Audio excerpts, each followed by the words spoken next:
Isang mapagpalang hapon po sa bawat isa sa atin. Welcome po sa Sunday afternoon service dito sa Jesus Christ Baptist Church. Tayo patuloy na nagpapasalamat sa Diyos sa kanyang habag at biyaya na pinagkakaloob sa atin. At meron tayong patuloy na gawain na pagsamba sa hapon. And again, we are very much excited sa sarating na Sunday, sa ating anniversary Sunday. Pag-pray natin, and as we have been reminding everyone, ipag-imbita natin. Marami pa ho tayong mga invitations na nahandyan sa likuran.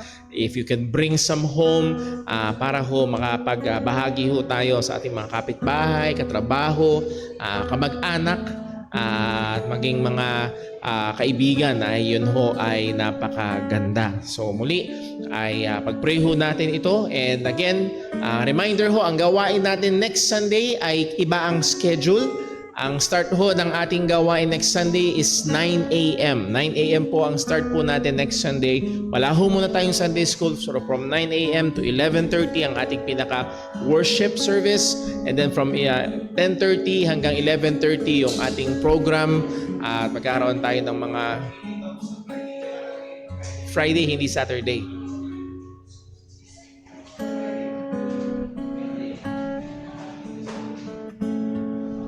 Usually ho, Saturday natin ginagawa. Kayo ho, kung kailan kayo Friday, Saturday, okay.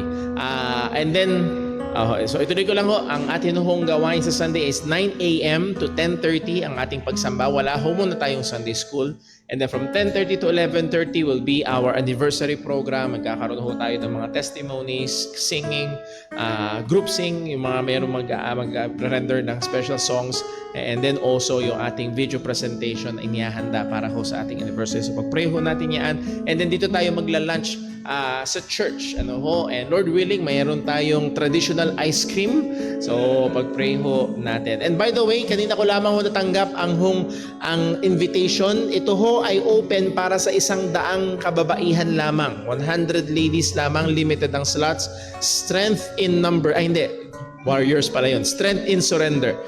Strength in surrender. Yan ho ay Ladies Interchurch Fellowship sa San Mateo Baptist Church. That will be June 21, Saturday at 9 a.m. So, ito ho, kung meron tayong mga ladies na interested at magre-register kayo, sabihin nyo sa amin para maglalaan tayo ng sasakyan na pupunta ho doon. Okay? So, kung ang mga ladies ho, June 21 po yan, Sabado po yan, 9, madalas around 4 p.m. tapos na, 4-5 p.m. tapos na ho yan. And naalala nyo, nung nakaraan, yung mga men natin ang pumunta. Naging malaking blessing ho yun, napaalalahanan ng mga kalalakihan. And ngayon naman ho ay maganda. Ito ho para sa mga ladies. So please, mga ladies ho ay magkaroon ng communication para ho alam ho natin. And then also, sa paghahanda ho para sa ating anniversary, Friday or Saturday, siguro message na sa mga group chats ho natin patungkol sa schedule ng paglilinis.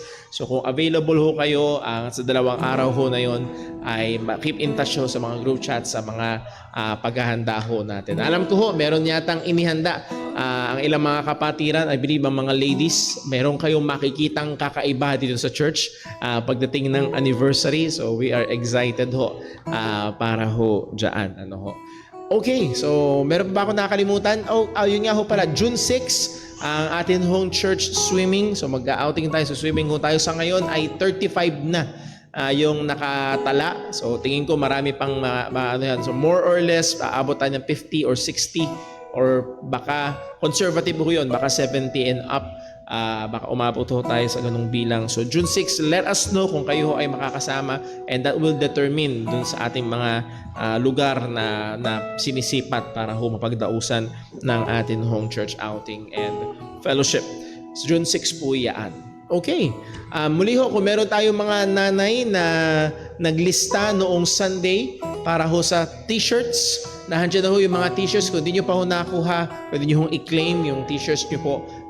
Pero lang doon sa mga sizes na small, na-separate yung order ng small sapagkat sa ibang stores in order dahil hindi ho available doon sa talagang pinagkuhanan. Okay, so that covers our announcements and reminders. Di ba na lang kung meron akong nakakalimutan? By the way, nag-update po ang JCBC Pandi dahil supposed to be June 12 yung ating sports fellowship na taon sa camp. So, most probably mauusod ho ng August. Ginawa na natin yun 2 years ago, August ho, yung ating sports fellowship. So, pag-pray ho natin and maging handa rin ho yung ating mga kapatiran. So, yun po ang ating announcements and reminders. At ngayon ho, dadako ho tayo sa ating paghahanda sa pagsamba. Magkaroon ho tayo ng ilang sandali ng tahimik na pananalangin upang mahanda tayo at hinin natin ang gabay, tulong at pagsiyasat ng Panginoon sa atin. Let us pray.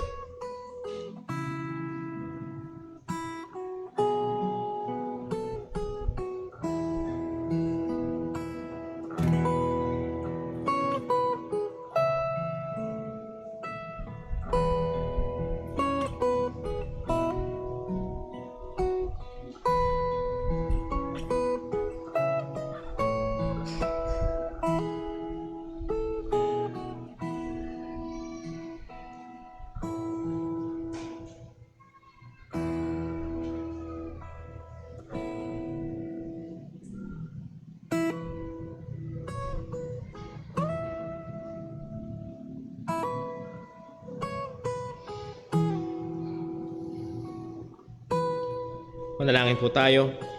Panginoon naming Diyos, aming Ama sa langit, Diyos na makapangyarihan, Diyos na banal, Diyos na soberano, aming pinupuri ka, pinapasalamatan ka sa iyong katapatan. Salamat o Diyos sa iyong biyaya. Lalo't higit o Diyos, hindi lamang sa mga pisikal at material, pero higit sa lahat, sa biyaya mo ng kaligtasan sa pamamagitan ng aming Panginoong Hesus. Salamat o Diyos sa kapatawaran ng aming mga kasalanan. Salamat po Panginoon na kami pinanganak mo sa isang buhay na pag-asa. Salamat Panginoon, alam namin ang pangako ng aming tagapagligtas na isang araw siya'y muling babalik upang kami ay kunin. At salamat sapagkat sabi ng iyong salita, meron kang inihandang lugar para sa amin. Salamat o Diyos na totoo ang aming inihintay na isang araw ang may kasiraan na itong katawan ay papalitan ng walang kasiraan at walang kamatayan. Salamat o Diyos na ang mga bawat pangako mo ay totoo at kailan man o Diyos ang salita mo ay hindi papaliya. Ngayong oras na ito, O Diyos, sa aming panghapong pagsamba, aming pong hinihiling at iniimbitahan ang iyong pagkilos. Mapuno ang patuloy na gumawa sa puso ng bawat isa, mangusap, Panginoon. Gamitin mo po, Panginoon, ang bawat aspeto ng gawaing ito sa aming pananalangin, pag-aawitan, sa pagbabasa ng iyong salita, sa pagkakaloob, maging sa pangangaral ng iyong salita, O Diyos. Lahat ng ito ay maging kapurihan sa iyong pangalan at patuloy na biyaya sa mga mananampalataya sa iglesyang ito. Tulungan mo po ako, O Diyos, bilang mangangaral. Tulungan mo po ang bawat makikinig. At yun din, Panginoon, aming hinihiling na sino mang wala pa sa pananampalataya kay Kristo, ikaw po nawa ang mahabag at magligtas. Ama, ang parating ho naming anniversary sa next Sunday, nawa Panginoon, tulungan mo po kami. Una sa lahat, makapag-focus kami sa pagsamba sa iyo.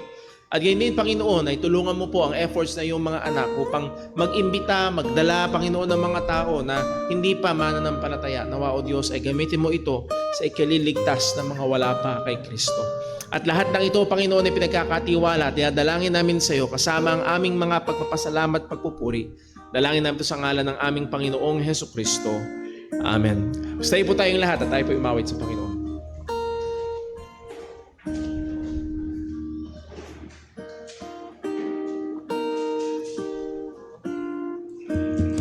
Tayo po umawit sa ating Panginoon. Witin po natin, Are You Washed in the Blood?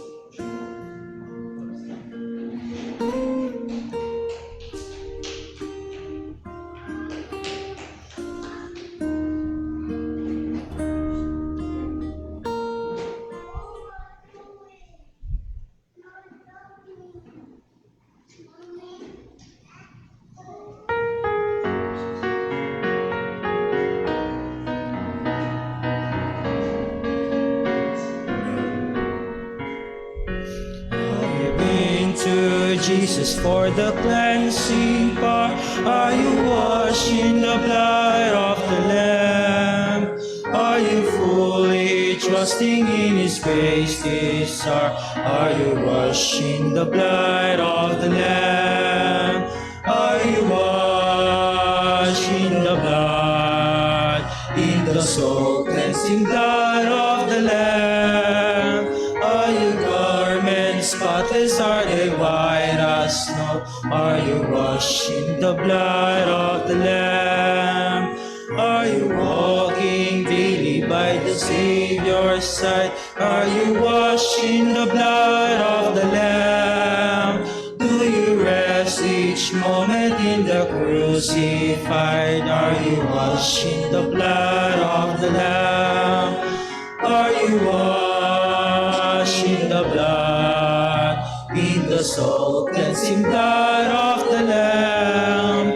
Are your garments spotless? Are they white as snow? Are you washed in the blood of the Lamb? When the bridegroom cometh, will your robes be white? Are you washed in the blood of the Lamb? Will your soul be ready for the mansions bright, and be washed in the blood of the Lamb? Are you washed in the blood, in the soul-cleansing blood of the Lamb? Are you garments spotless? Are they white as snow? Are you washed in the blood of the Lamb? Lay aside the garments that are stained with sin, and be washed in the blood of the Lamb. There's a fountain flowing for the soul unclean. Oh, be washed in the blood of the Lamb. Are you washed in the blood, in the soul-cleansing blood of the Lamb? Are your garments spotless? Are they white as snow? Are you washed in the blood of the Lamb? Tayo po yung manatiling nakatayo para po sa ating pagkakaloob.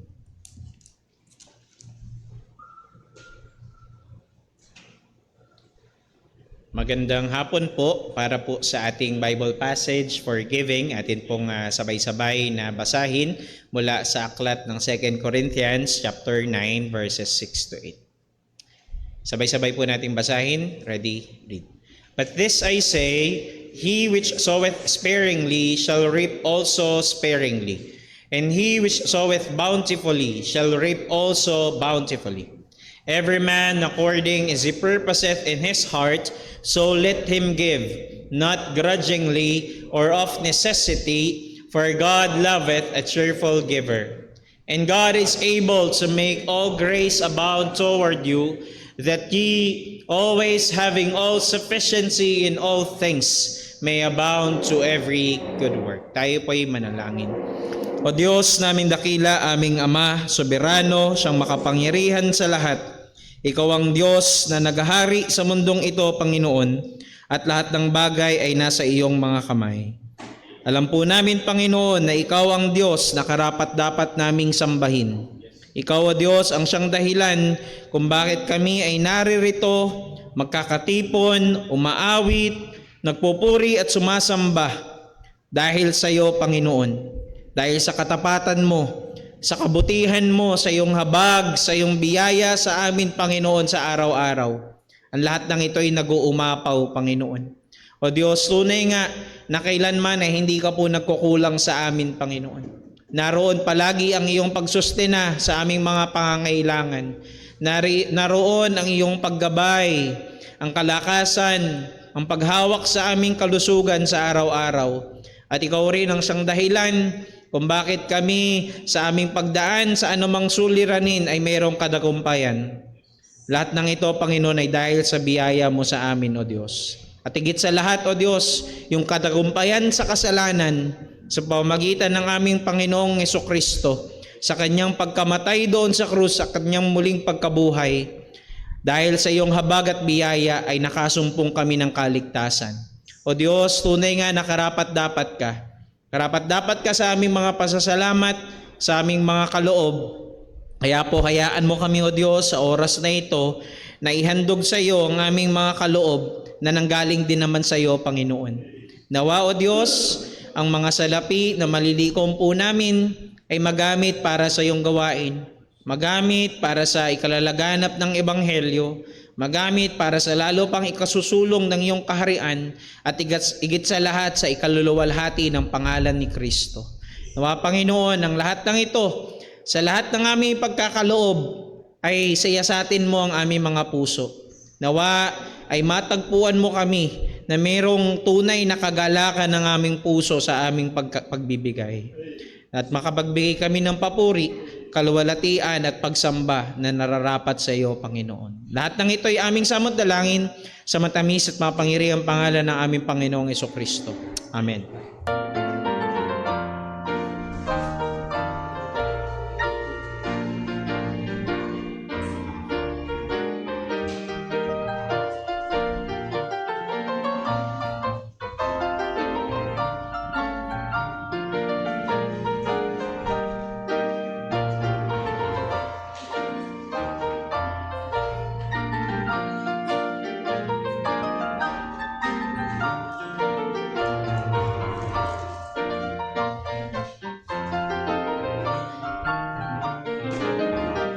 Tayo po yung muling umawit sa ating Panginoon.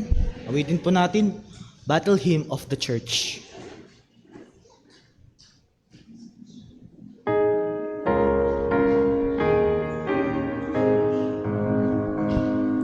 My eyes have seen the glory of the coming of the Lord. He is prompting out a vintage where the grapes of wrath are stored. His terrible swift sword, His truth is marching on. Glory, glory, hallelujah. Glory, glory, hallelujah. Glory, glory, hallelujah. His truth is marching on. I have the gospel in sons of blood and seal. As I deal with my anointed soul, with you my grace shall deal. Let our Savior born of rule crush the serpent with his seal, since God is marching on. Glory, glory, hallelujah. Glory, glory, hallelujah. Glory, glory, hallelujah. His truth is marching on. He has sounded forth the trumpet that shall never call retreat. He is setting out the heart of man before his judgment seat. Oh, be swift, my soul, to answer him. Be jubilant, my feet. Our God is marching on. Glory, glory, hallelujah. Glory, glory, hallelujah. Glory, glory, hallelujah. His truth is marching on. In the beauty of the lilies, Christ was born across the sea. With a glory in his awesome death transfigures you and me. As he died to make men holy, let us live to make men free. While God is marching on. Glory, glory, hallelujah. Glory, glory, hallelujah. Glory, glory, hallelujah. His truth is marching on. He is coming like the glory of the morning on the way. He is wisdom to the mighty, He is honor to the brave. So the world shall be His footstool and the soul from His way. Our God is marching on. Glory, glory, hallelujah. Glory, glory, hallelujah. Glory, glory, hallelujah. His truth is marching on. Tayo po magsitayong lahat para po sa pagbasa ng salita ng Diyos.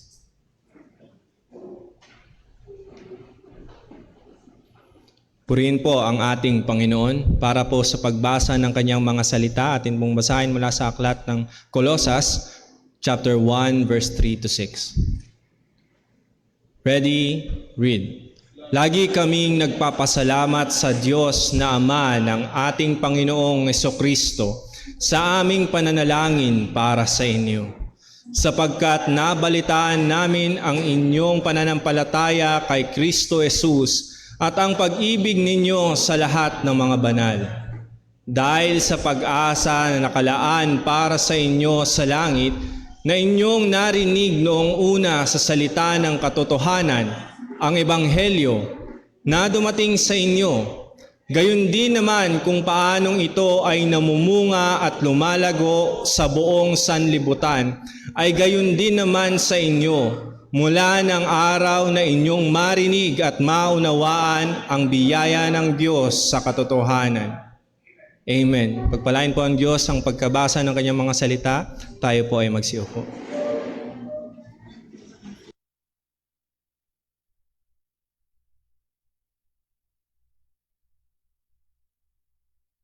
Tayo po'y dumako sa pag-aaral ng salita ng Panginoon.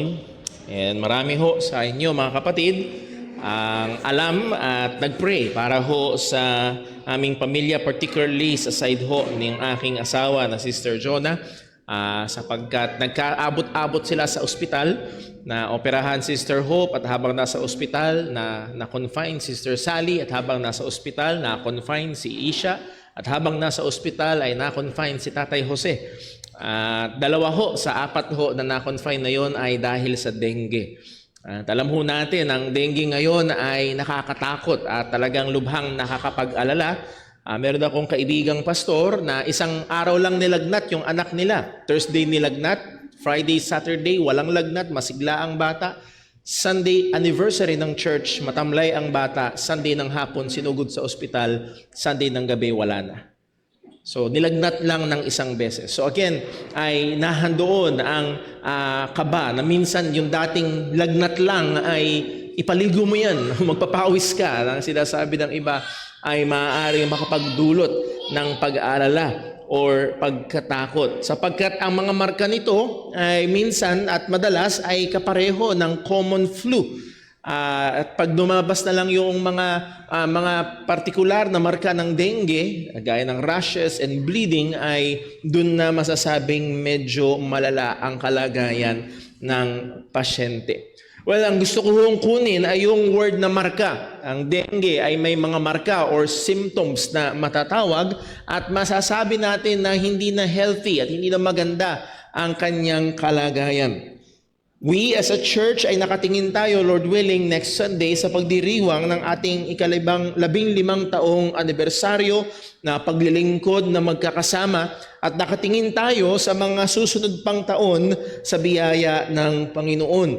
At kailangan nating mapaalalahanan tayo bilang isang iglesia sa mga marka ng isang malusog na iglesia. So upang tayo ay hindi lamang basta lumalago noong mga nakaraang taon, kundi patuloy na lumago at patuloy na mag-improve at patuloy na mamentena ang mga marka na ito sa biyaya ng Panginoon. And we'll be looking at this passage na ating binasa sa sulat ni Apostol Pablo sa mga taga-Colossae sa Colossians chapter 1 verse 3, actually hanggang verse number 7. Ako'y nagkamali na nasabi ko hanggang verse 6 lang kanina, hanggang verse number 7. And hopefully we will be able to get truths mula sa mga talatang ito upang ating makita. Una, masiyasat natin ang ating church. Tayo ba ay healthy sa ganung aspeto? Ay kung sa biyaya ng Panginoon ay oo, pasalamatan natin ang Panginoon, but mang punto ay lalo tayo mag-aspire at magsumikap na mag-improve at lalo tayong matuloy na maging isilang isang katawan ni Kristo ay isang malusog na katawan. So ito ho ang mensahe natin ngayong hapon. The church's health must be measured, kept, and improved according to the Word of God and not according to the ideas and culture of men. Ang iglesia o ang kalusugan ng iglesia ay kinakailangang masukat, mapanatili at mapag-inam sang-ayon sa salita ng Diyos at hindi sang-ayon sa mga kaisipan at kultura ng tao. So tayo ho muna ay manalangin. Let us pray.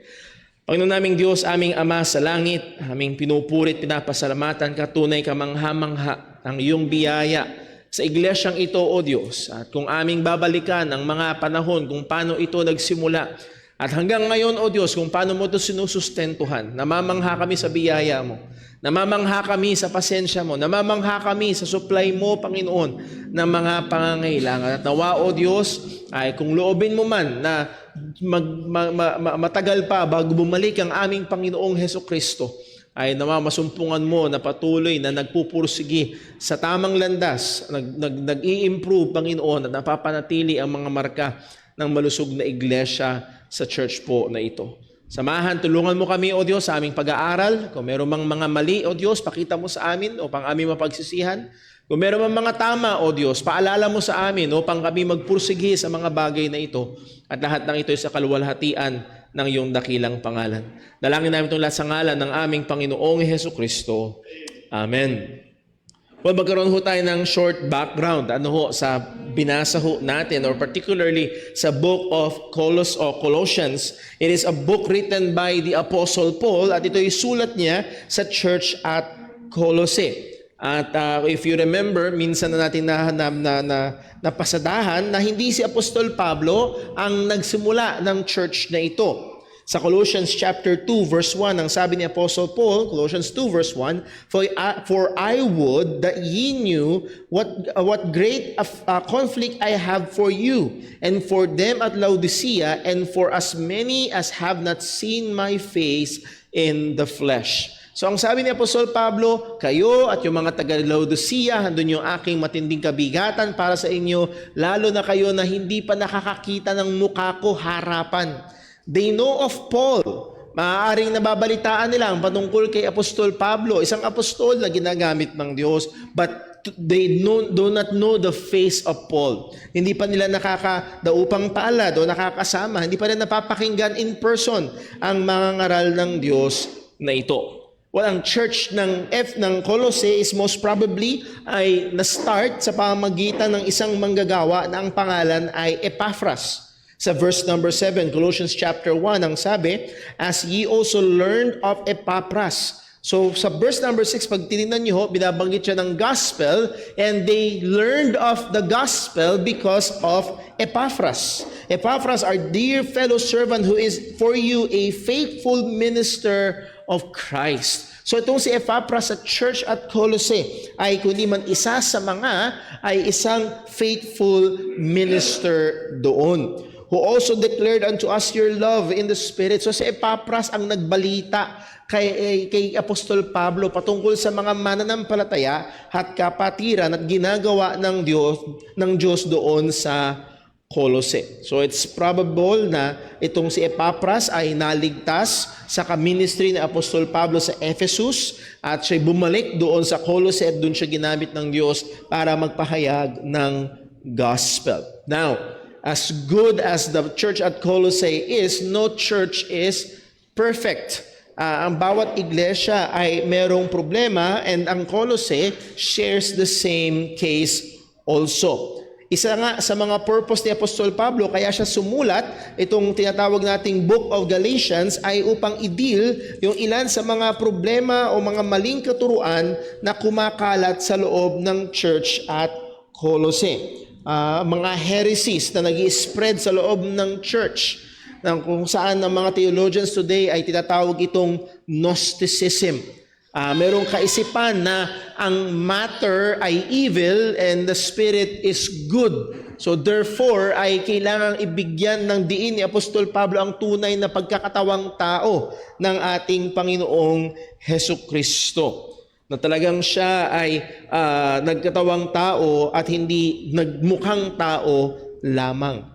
Or merong mga secret knowledge at merong pang mga bagay na mga very mystical and mysterious At nahando na lang ang pagbibigay diin ni Apostol Pablo patungkol sa ating Panginoong Jesucristo na siya talaga in Him was the fullness of the Godhead bodily. Ye are complete in Him. Ipinapako ni Apostol Pablo ang mga taga-Colose not in some secret knowledge out there, but rather in the truth about the Lord Jesus Christ. So narito ang church at Colose, a good church but not a perfect church, and a church that needs to be reminded ng mga katotohanan. At makikita natin dito yung mga inappreciate ni Apostol Pablo, yung mga pinagpapasalamat ni Apostol Pablo patungkol sa church na ito. At yun ay maganda rin naman na makita, masumpungan at makita natin patungkol sa ating church, ma-develop sa ating church, or kung sakali mang nasa atin na ay mapanatili at ma-improve pa. Sumulan natin sa verse number 1, ang greetings ni Apostol Pablo. Paul, an apostle of Jesus Christ, by the will of God, and Timotheus, our brother. So narito si Apostol Pablo, siya ay sumusulat at nakasama niya si Timothy nung sinusulat niya ito, and particularly ang kanyang audience to the saints, verse 2, and faithful brethren in Christ which are at Colose. So narito ang mga mananampalataya, tinawag silang saints. So ang saints ay hindi mga tao noon na kinanonize ngayon, rather ito ay generic na tawag sa mga Kristiyano or mga mananampalataya ni Kristo. Andun yung usual na benediction ni Apostol Pablo, grace be unto you and peace from God our Father and the Lord Jesus Christ. So dito tayo sa verse number 3. Ang sabi ni Pablo, we give thanks to God and to the Father of our Lord Jesus Christ, praying always for you. Gusto ko lang hong bigyan natin ng pansin ng dalawang bagay ho dyan. Una, ang sabi ni Apostol Pablo, we give thanks to God and the Father of our Lord Jesus Christ. Ang kanilang pagpapasalamat ay sa Diyos.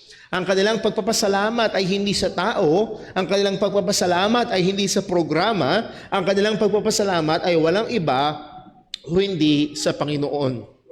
Ang gratitude ay sa Panginoon. Yes, hindi natin sinasabi na walang halaga yung mga lingkod, walang halaga yung mga programa. We're not saying that. Pero kailangan at patuloy nating masanay na we must look beyond.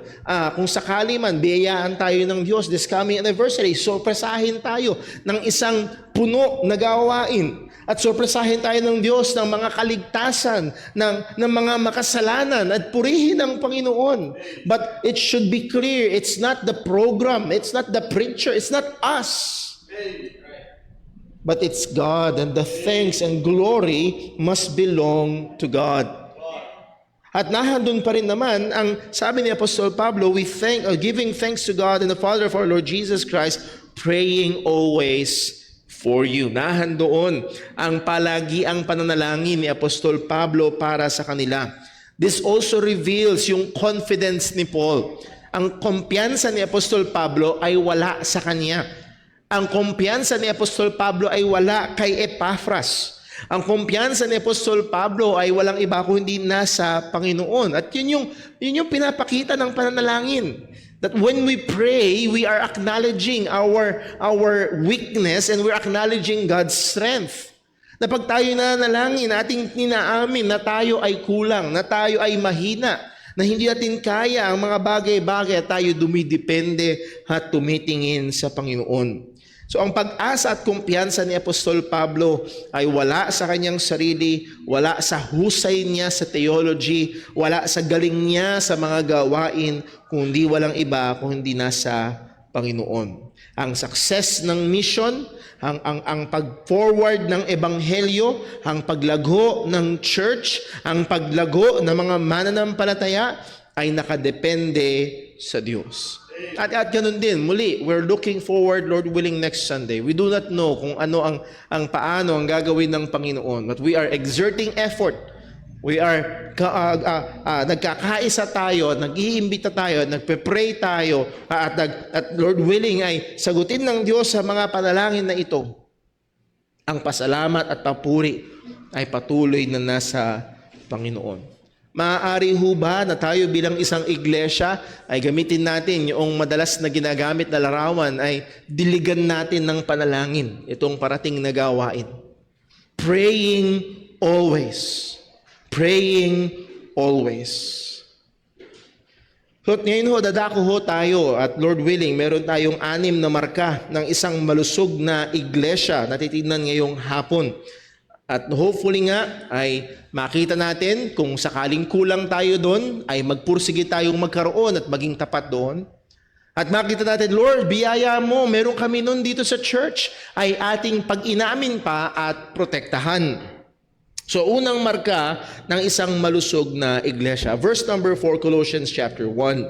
Since we heard of your faith in Christ Jesus and of your love which ye have to all the saints. So number 1 mark of a healthy church is this: there is true, genuine, saving faith. Merong tunay, merong hindi peke na nagliligtas na pananampalataya.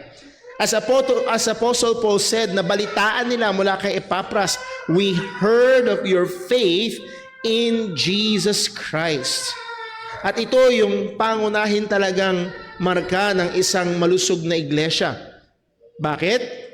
Dahil kung walang totoong pananampalataya, walang iglesia. Kung walang totoong pananampalataya, kung walang ebanghelyo, ang meron lamang ay isang club. So isang marka ng isang tunay at mahalagang marka ng tunay na iglesia ay totoong pananampalataya sa Panginoong Hesukristo.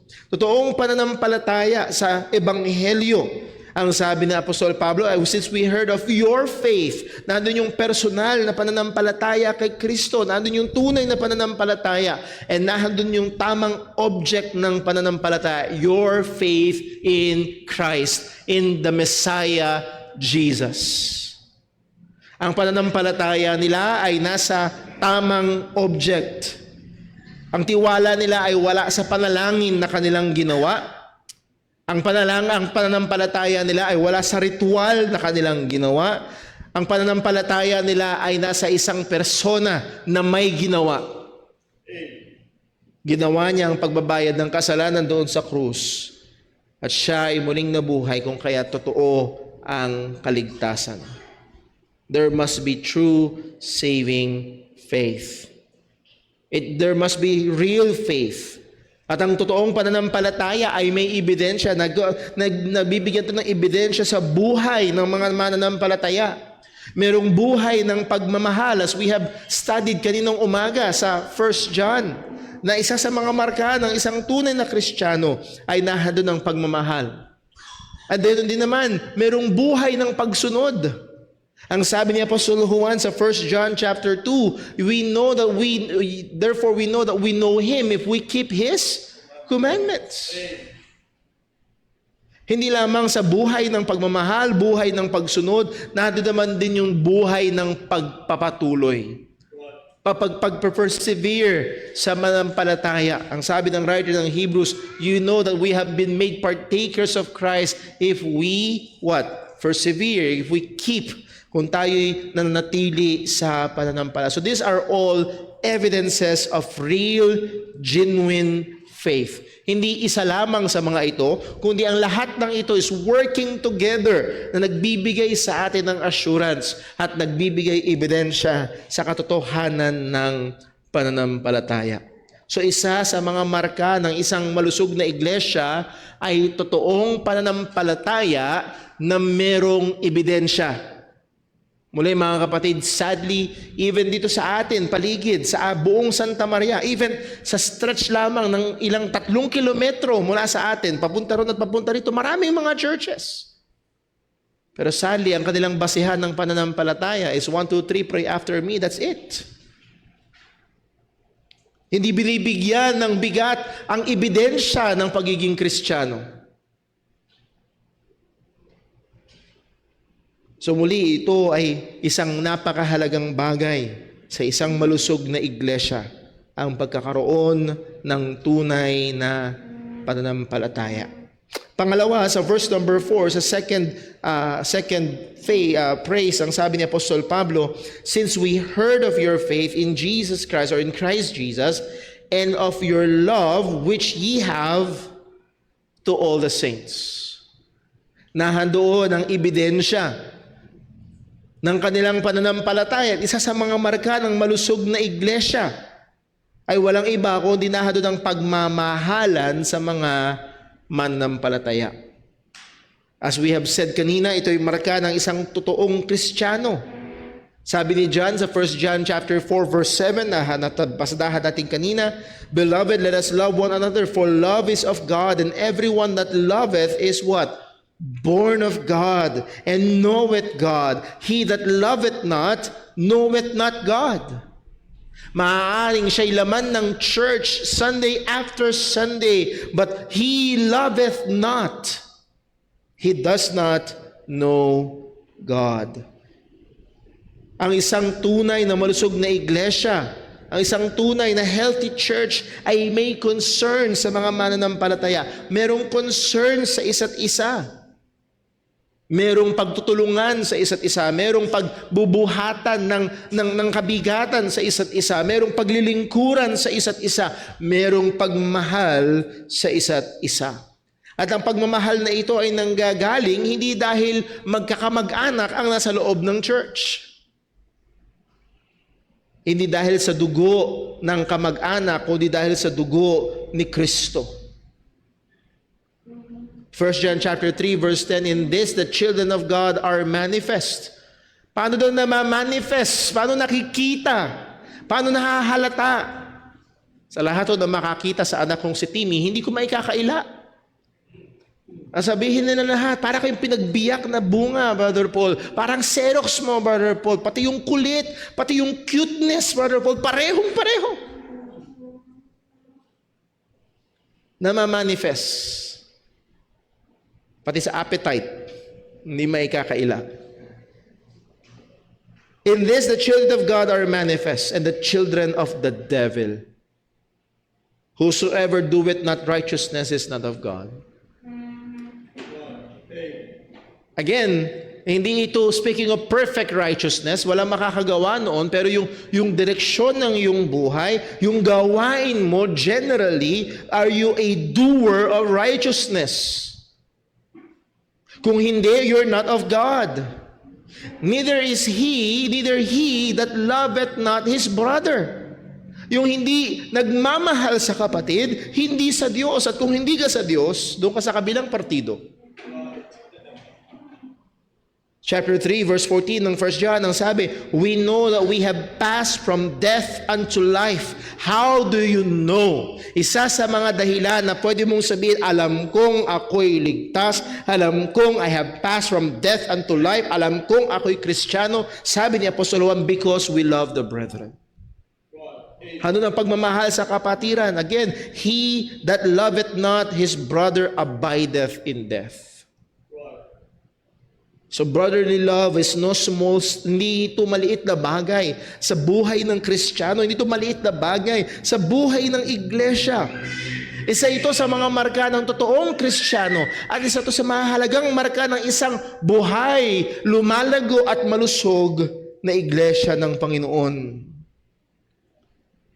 As we have read kanina sa John 13 verse 35, by this shall men know that ye are my disciples, if ye have love one to another. Yes, we can do all the programs. Makita tayo ng madla, makita tayo ng komunidad. Magkaroon tayo ng t-shirts natin, maglinis tayo doon, magwalis tayo doon, at maging involved tayo sa maraming mga bagay. We will have public exposure. But how will they know that we are of God? If we have love one to another. That's why ang pagiging bahagi, miyembro ng isang lokal na iglesia ay napakahalaga. As we have seen kaninang umaga sa Sunday school, or hindi lang kanina, kundi nakaraang Sunday, nireview natin kanina na ang disenyo ng Diyos sa buhay Kristiyano nung tayo'y naligtas ay hindi lamang tayo at si Kristo, kundi tayo, si Kristo at kasama ang mga mananampalataya. Because we have a high priest in Christ. Ang sabi ng Hebrews 10 verse 24, let us consider one another to provoke unto love and to good works, not forsaking the assembling of ourselves together. Andun yung pagkukonsider sa isa't isa. Nandun yung pagbibigay atensyon sa isa't isa. So muli ho, let me now ask you, do you love the brethren? Meron ka bang pagmamahal sa mga kapatiran? Kaibigan, kung narito ka ngayong hapon at wala kang pakialam, as far as you are concerned, pagsasayang lang ng oras ito. Istorbo sa napakarami mong plano. At mas mainam sanang gawin. Wala kang pakialam sa pagsamba, wala kang pakialam sa mga kapwa mo sumasamba o sa mga mananampalataya, then I'm very fearful ng iyong kalagayan o sa iyong kalagayan. I'm not pertaining sa church as the building, kundi sa church as the people, as imperfect as we all are. Hindi tayo perpekto, lahat tayo ay may kulang. Sabi ko nga ho sa inyo, matitisod at matitisod din kayo kay Brother Paul. At si Brother Paul din sa inyo. Kaya ang sabi ng salita ng Diyos, magpatawaran tayo sa isa't isa. Guess what? Ang sabi ng salita ng Diyos, magtiisan tayo sa isa't isa. At ang magtatali doon ay walang iba kundi ang pagmamahalan natin sa isa't isa. At ito'y marka ng isang malusog na iglesia. Nawa sa biyaya ng Diyos for the first 15 years, ay nakikita ito sa JCBC. And hopefully as we move forward, kung loobin ng Diyos next 15 or kung kalooban ng Diyos next 150 years. Meron akong kaibigan, si Brother Ralph Warren, meron mga churches sa Amerika, 300 years old. Nawa, umabot man tayo sa ganong edad ng iglesia, maaring wala na kayo nun. At ako. Pero manatili yung pagmamahalan sa bawat kapatiran. Well, number 3, tignan ho natin. Third mark of a healthy church is steadfast hope. Ang isang di matinag na pag-asa. Sa verse number 5, ang sabi ni Apostol Pablo, for the hope which is laid up for you in heaven. Para doon sa pag-asa na meron sila, na nakalaan sa kanila doon sa langit. Nahandoon yung kanilang pagmamahalan sa isa't isa, nahandoon yung kanilang pananampalataya sa ating Panginoong Kristo, at nahandoon ang kanilang hindi matinag na pag-asa na meron dahil sa mga pangako ng Panginoon. So here's the third characteristic of a healthy church, steadfast hope. Ang kanilang mga mata ay nakatingin sa pinangako ng Diyos. Ang kanilang mga mata ay nag-exercise na tinatawag na eyes of faith. Yung mata ng pananampalataya. Faith is the substance of things hoped for, the evidence of things not seen. Kita mo yung ebidensya. Paano mo nalamang may langit? Hindi mo nakita. Well, kita natin. By faith. By the eyes of faith. At nahandoon ang di matinad na pag-asa na meron ng mga mananampalataya. A healthy Christian and a healthy church and a healthy Christian ay hindi hopeless. Hindi siya nabubuhay dito sa mundong ito just with a wishful thinking. Ang sabi ni Apostol Pablo, for we walk by what? Faith and not by sight. And that faith ay hindi leap sa dilim. Faith is not a jump into darkness. Ang faith is paghakbang sa liwanag, sang-ayon sa katotohanan ng Panginoon, at sang-ayon sa mga katotohanan ng Panginoon, tayo ay hopeful. We are full of hope. Ang mga pangako ng Diyos ay hindi kaunti. Ang mga pangako ng Diyos ay totoo at matibay at sigurado. Ito wishful thinking lamang. We have the sure hope. Ang sabi ng salita ng Diyos, we are born again into a lively hope. Sabi ni Apostol Pedro, we know, Romans 8:28, that all things work together for good. We have the sure hope na ang Diyos ay na may hawak tayo at gumagawa sa lahat ng bagay. Sa John chapter 14, we have the sure hope ng muling pagbabalik ni Kristo. Sa Titus chapter 2, we have that blessed hope. Sa 1 Corinthians chapter 15, verse 51 hanggang 58, we have that hope of the glorified body. Sa 2 Corinthians chapter 4, ay meron tayong hope ng future resurrection. Sa 2 Corinthians chapter 5, we have the hope of the presence of God. We will be in God's presence. So again, lahat ng ito ay pag-asa na meron tayo. Steadfast hope. Pero sa lahat ng hope na ito, ang sabi ni Apostol Pablo, for the hope which is laid up in heaven, or laid up for you in heaven. Ito daw, pag-asa na ito ay naka-lay up, naka-store sa atin sa langit. Ang sabi ni Pedro sa 1 Peter chapter 1 verse 3, Blessed be the God and Father of our Lord Jesus Christ, which according to His abundant mercy hath begotten us again unto a lively hope by the resurrection of Jesus Christ from the dead, to what? To an inheritance incorruptible and undefiled, and that fadeth not away, reserved in heaven for you. Mga kapatid, hindi kaya ng isip ng tao, hindi pa nakita ng mata ng tao, hindi pa narinig ng tenga ng tao kung gaano katindi, kadakila, kaganda yung inilaan ng Diyos para sa mga nagmamahal sa Kanya. So be ready to be in awe. Naranasan niyo na ho yung expectation versus reality. Pero kang inaasahan, pero pagdating, sa picture sa menu ng restaurant, napakasarap, napakaganda, napakalaki. Nung in-order mo na pagdating, pagtikim mo,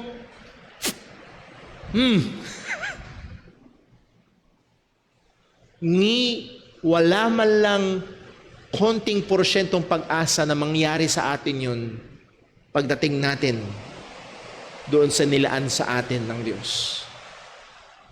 It will be a grand surprise. So meron tayong steadfast hope. Ang sabi ni Apostol Pedro, ang sabi ni Apostol Pablo, kung tutuloy tayo sa 1 Colossians chapter 1 verse 5, for the hope which is laid up in heaven for you, whereof ye heard before the word of truth of the gospel. So wherefore, ito yung dahilan. Saan nanggaling? Saan nakatungtong yung pag-asa na meron sila? Ito yung nakatungtong sa ebanghelyo ng ating Panginoong Jesucristo. And again, we have a sure gospel. If you remember, pinag-aralan natin yung napasdahan natin sa mga nakarang pag-aaral, yung muling pagkabuhay ni Jesus. Kung hindi siya muling nabuhay, walang kwenta ang ating pananampalataya. Pero mga kapatid, dahil tunay siyang nabuhay muli, tiyak ang pananampalataya, tiyak ang pag-asa na meron tayo. So this sure hope is based on the gospel of Christ. And speaking of the gospel, isa sa mga marks ng malusog na iglesia, isa sa mga marka ng isang malusog na iglesia ay walang iba kung hindi it is a gospel-centered church. Ang nasa gitna, ang tibok ng puso ng iglesia ay hindi ang pastor. Ang tibok ng puso ng iglesia na malusog ay hindi ang pondo o ang pera. Ang tibok ng puso ng isang malusog na iglesia ay ang ebanghelyo ni Kristo. Ang sabi again sa chapter 1 verse 5, for the hope that is laid up for you whereof ye heard before in the word of the truth of the gospel. Dito nanggaling yung pag-asa nyo. Dito nakatungtong ang pag-asa nyo sa ebanghelyo. Ito ang pinaka-pundasyon. Ito ang pinaka-puso. Ito ang pinaka-basihan. Ang focus nila ay wala sa tao. Ang focus nila ay wala sa personalidad. Ang focus nila ay wala sa tagapanguna. Nitong nakaraang linggo ay pumutok ang balita. Si Josh Di ko maalala ang pronunciation ng apelido ni Vice. Hindi siya kasing kilala ni Steve Lawson, pero medyo. Now, though hindi immorality ang kanyang problema, may iba siyang problema. Nevertheless, ang obvious ay inggit siya sa mga mas sikat sa kanya. Sinisiraan niya ang mga manggagawa, kapwa niya manggagawa, kasama niya sa conference, at siya pa yung president noong ministry. Nevertheless, sinisiraan niya dahil mas kilala kaysa sa kanya. Nahandoon ang kanyang tamang salita. Nahandoon yung kanyang inferiority complex sa mga kapwa manggagawa na ito. Ang sentro ng isang malusog na iglesia ay hindi ang mga mangangaral. As Apostle Paul said sa mga taga-Korinto, ba't mo sasabihin you're of Paul, you're of Peter, you're of Apollos? Is Christ divided? Sabi ni Apostle Pablo. No. Therefore, we must focus on Christ. We must focus on the gospel. Whereof ye have heard before the word of truth, of the truth of the gospel. The gospel of Christ is the foundation ng church. The gospel of Christ is the mission of the church. Ang mission natin ay hindi palaganapin ang Baptist Church. Ang mission natin ay palaganapin ang gospel ni Kristo. To make disciples of Christ. It just so happened one of the best disciples are Baptists. Pero lang.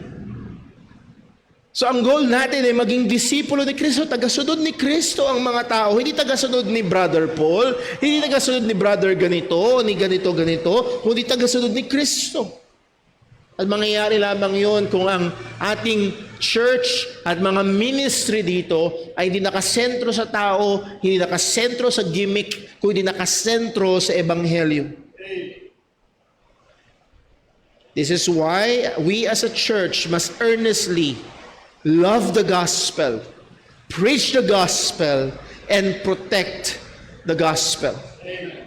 As Jude said sa mga sinulatan niya, to earnestly contend for the faith. Ipakipaglaban natin ang ebanghelyo, which is constantly under attack. So, ang isang malusog na iglesia ay gospel-centered. Number 5, verse number 6. Ang isang malusog na iglesia ay kakakitaan ng pamumunga. Sa verse 6, ang sabi, which is come unto you, the gospel is come unto you, as it is in all the world, and bring it forth fruit.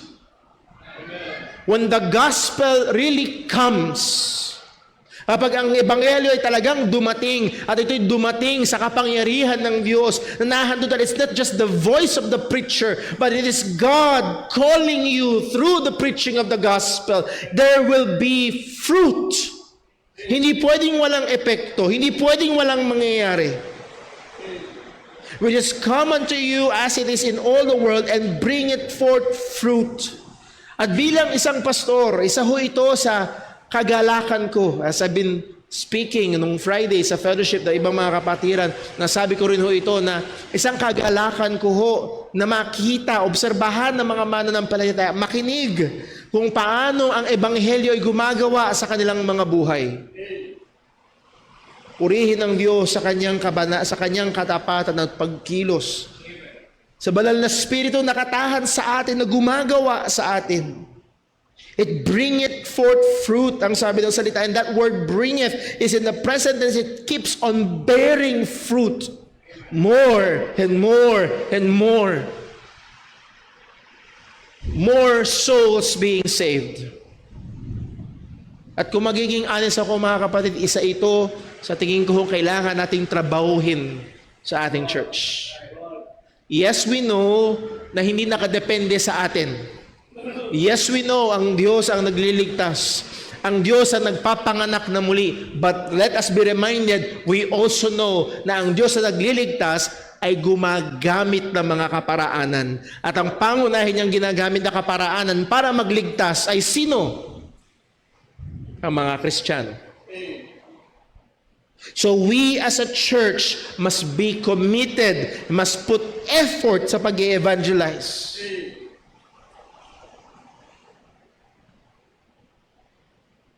At nawa sa biyaya ng Diyos ay pagpalain ng Panginoon ang ating mga efforts na ito.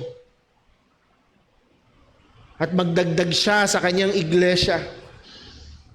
At hindi lamang ito sa bilang ng mga tao, kundi nahandoon din sa paglago ng buhay ng mga tao, na nahandoon ang ebidensya ng banal na Espiritu, the fruit of the Spirit.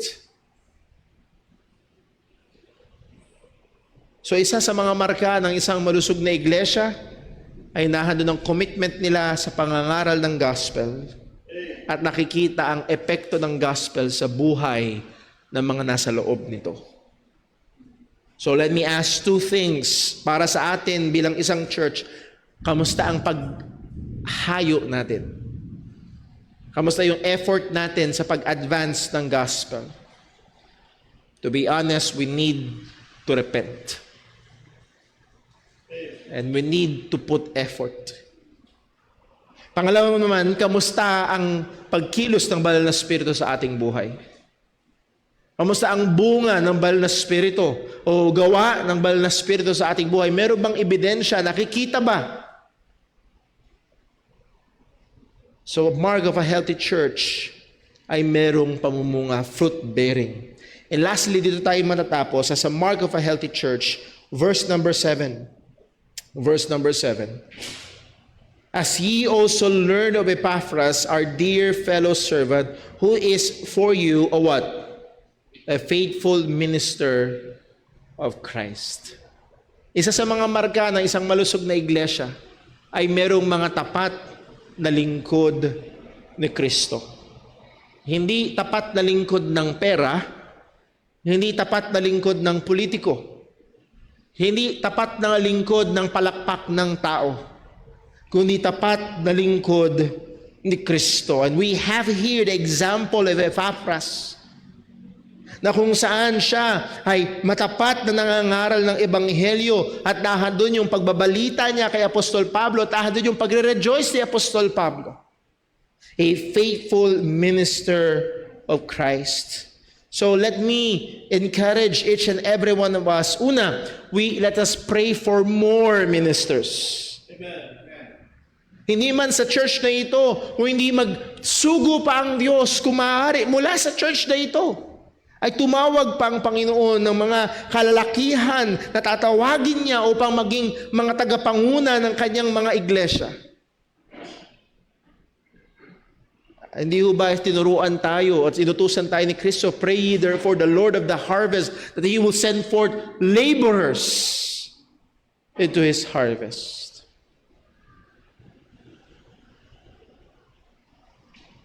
At kung sakali man sa biyaya ng Diyos ay meron ng mga lingkod sa iglesia, pag-pray natin na sila ay magpatuloy sa katapatan, magpatuloy sa paglago, magpatuloy sa pagiging tapat sa pag-execute ng ministeryo na ibinigay sa kanila ng Diyos. Pag-pray natin ng mga ministers, not just in JCBC, but also in other churches, that they be, number one, faithful sa mga katotohanan. Ang sabi ni Paul kay Timothy sa 1 Timothy chapter 1 verse 3, binigyan niya ng kautusan si Timothy sa gagawin niya sa Ephesus. May problema sa church at Ephesus. At isa sa mga problema ito, may mga tagapagturo na kung ano-ano ang tinuturo. Ang sabi ni Pablo, as I besought thee to abide still at Ephesus when I went into Macedonia, that thou mightest charge some that they teach no other doctrine. Amen. Faithfulness sa mga katotohanan. Amen. Katatagan sa mga katotohanan ng Panginoon.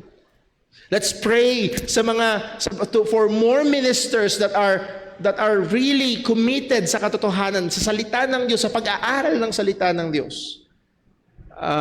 Hindi ko masyado matandaan yung context, pero merong kaming fellowship minsan na kung saan binilikan yung mga nakaraan na wala, talagang yung mga pinanggalingang church ay hindi nag-encourage na mag-aral yung mga tao. Just listen to the man of God. Mga lingkod na committed sa katotohanan. faithful ministers. Hindi lang yun, mga lingkod na faithful, hindi lamang sa Word of God, kundi faithful sa pagde-deliver ng Word of God. Paul told Timothy, 2 Timothy chapter 4, verse 1 to 4, na kung saan ito yung huling habilin ni Apostol Pablo kay Timothy. Ang sabi niya, I charge thee therefore before God and the Lord Jesus Christ, who shall judge the quick and the dead at His appearing and His kingdom, preach the word. Be instant, in season, out of season, reprove, rebuke, exhort with all long suffering and doctrine. Bakit daw? For time will come when they will not endure sound doctrine, but after their own lust shall they heap to themselves teachers having itching ears, and they shall turn away their ears from the truth, and shall be turned unto fables. Let's pray. Hindi lamang sa maraming lingkod, kundi sa maraming mga lingkod na nangangaral ng maayos ng salita ng Diyos. And lastly, let's pray for ministers, faithful ministers, na faithful hindi lamang sa katotohanan, faithful hindi lamang sa ministeryo ng salita ng Diyos, kundi faithful maging sa kanilang pamumuhay. Sadly, ang battlefield ng mga pastor ay puno ng mga nahulog sa tulay, nahulog sa immoralidad, nahulog sa iba't ibang mga kasalanan.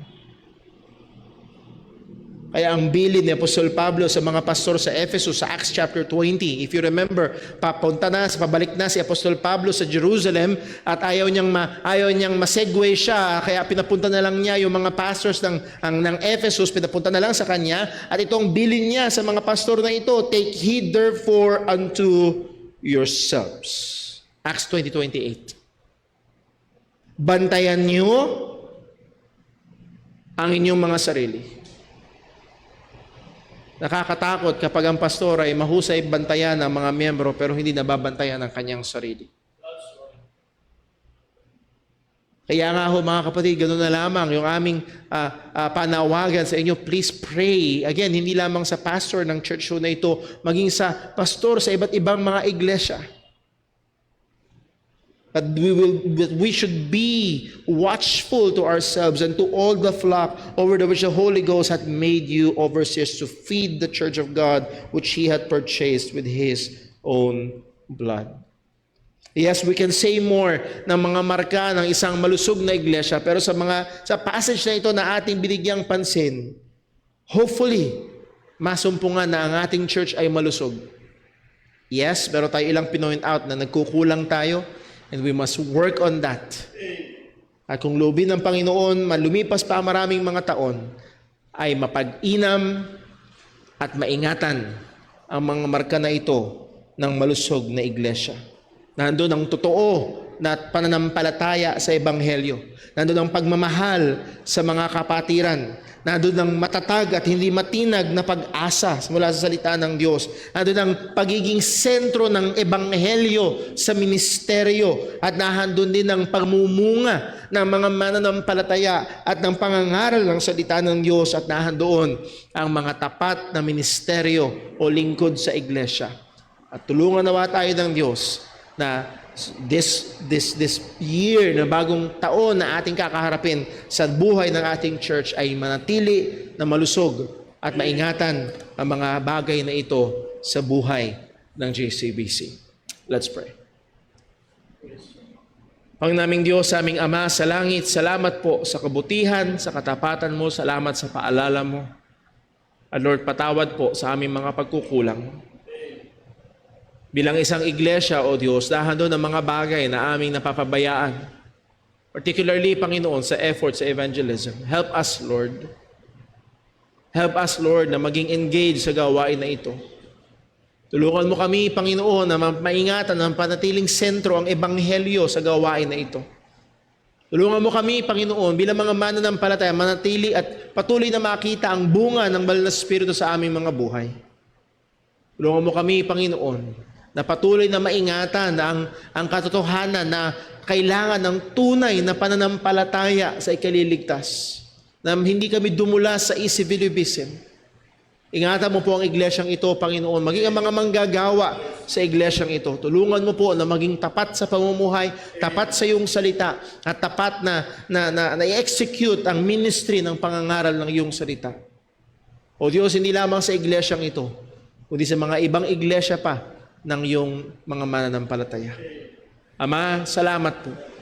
At muli, O Diyos, we ask for your mercy. We ask for your blessing sa mga paghahanda, sa mga plano, programa na gaganapin sa Sunday. Lord, nawa una sa lahat ito'y makalawalhati sa iyo. Pangalawa, O Diyos, kung maaari aming hinihiling, gamitin mo sa ikaliligtas ng mga wala pa sa pananampalataya kay Kristo. Salamat sa iyong biyaya, salamat sa iyong salita. Lahat tayo tidalangin namin sa ngalan ng aming Panginoong Hesukristo. Amen. Sa iyo po tayong lahat at awitin natin ang ating pangwakas na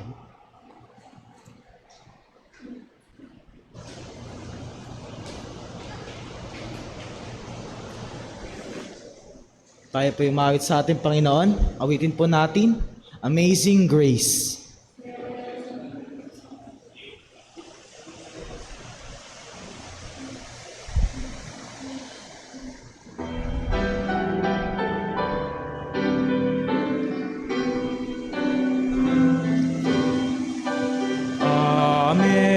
Amazing grace, how sweet the sound that saved a wretch like me. I once was lost, but now I'm found. Was blind, but now I see. When we've been there 10,000 years, bright shining as the sun, we'll no less days to sing God's praise than when we first begun. Amen. Purihin po ang Panginoon. Salamat po muli sa bawat isang narito, maging sa ating mga kasama online. Again, I would like to encourage everyone, balikan natin ang mga salita ng Diyos na ating napag-aralan sa buong araw na ito sa ating Sunday School, yung ating pag-aaral sa 5th Commandment. Kaninang umaga sa Romans chapter 13, at ngayon naman po sa marka ng malusog na iglesia, ang sa Colossians chapter 1. Nawa, patuloy itong gamitin ng Diyos sa ikalalago natin bilang isang iglesia. Patuloy na ipag-pray ang ating gawain next Sunday. Nawa gamitin at pagpalain ng Diyos. At mga kapatid, sa ating paghiwa-hiwalay, nawa ang pagmamahal ng ating Ama, ang biyaya ng ating Panginoong Jesucristo at ang kapangyarihan ng Banal na Espiritu sa bawat isa sa atin, patuloy tayong maghayag ng ebanghelyo ng kaligtasan sa iba. God bless po at muli, meron tayong mga invitations dyan for Sunday. Mag-uwi tayo at magbahagi tayo sa iba. God bless po, ingat po tayo. At sa after 10 minutes ay magre-resume tayo o dadako tayo sa atin hong prayer meeting. God bless po.